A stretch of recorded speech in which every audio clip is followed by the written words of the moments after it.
Bienvenue à Éducarré. Éducarré, c'est une école dans le Myland, une école à taille humaine qui a été conçue et imaginée pour l'innovation en éducation. Donc, c'est une école qui a été fondée par des pédagogues et l'intention de base, c'était de créer une école pour mettre en place les pratiques pédagogiques actuelles et les pratiques pédagogiques les plus innovantes.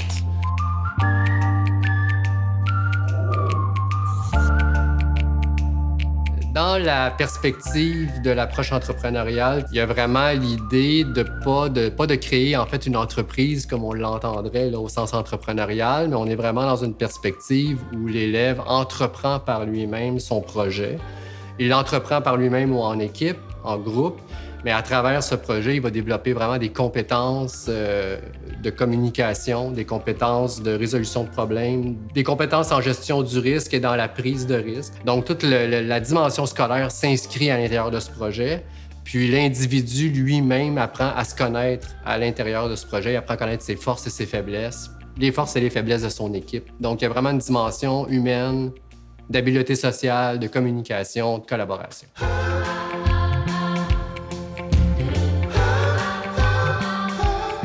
C'est une école qui mise sur l'approche entrepreneuriale pour permettre et pour apprendre les élèves à faire des choix. C'est clé pour une école aujourd'hui de permettre aux élèves d'apprendre à faire des choix, de prendre des bonnes décisions éclairées. Pour moi, je suis un élève qui a vraiment besoin de sens dans mes apprentissages. Donc c'est ce que l'approche entrepreneuriale me permet vraiment. Donc ici, j'ai eu l'opportunité de monter mes propres projets. J'ai créé un comité vert de l'école et on a contacté des organismes du quartier comme la 22 pour vraiment nous accompagner dans une démarche écologique. Et hier encore, j'étais avec la conseillère d'arrondissement du Plateau Mont-Royal pour discuter d'une rénovation du terrain vague d'en face. Donc c'est à travers toutes ces actions et ces projets que moi, je vis vraiment mon apprentissage et donc vraiment tout ce qui est académique, je le vis vraiment à travers mes projets. Donc l'ensemble de l'école a été réfléchi en fonction de cette approche entrepreneuriale. Les espaces sont flexibles. Il n'y a aucun espace qui a une vocation fixe.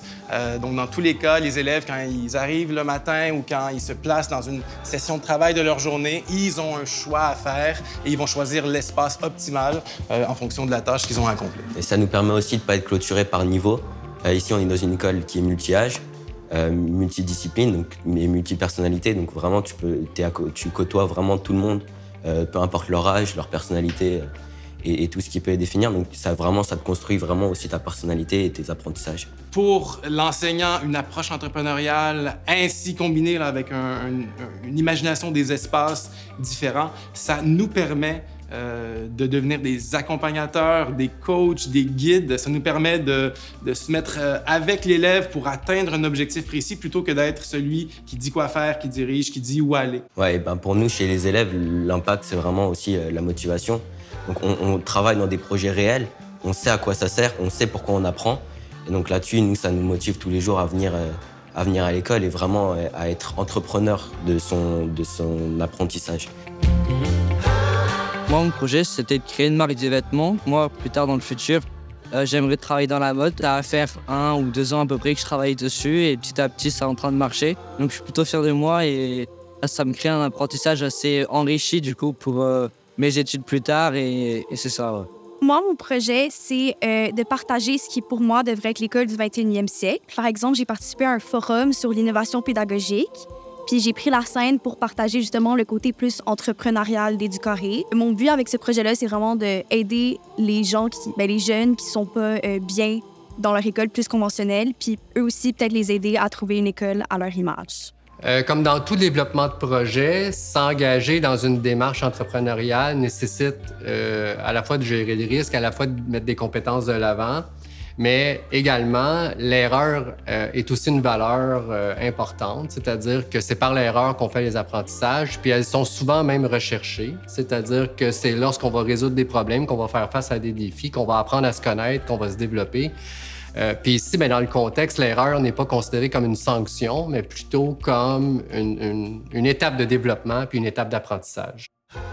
Donc, si j'avais un conseil à donner à un enseignant, Félix, est-ce que... Ouais, moi, j'aurais un conseil, c'est vraiment d'essayer de construire un lien de confiance avec l'élève. Donc, nous, ici, c'est ce qu'on a la chance, donc que ce soit avec Hugo ou Gwenola.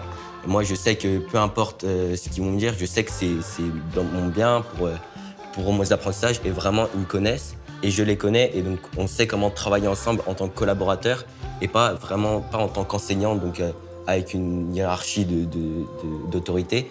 On est vraiment à égal et je les prends comme des collaborateurs et ils me prennent aussi comme un collaborateur.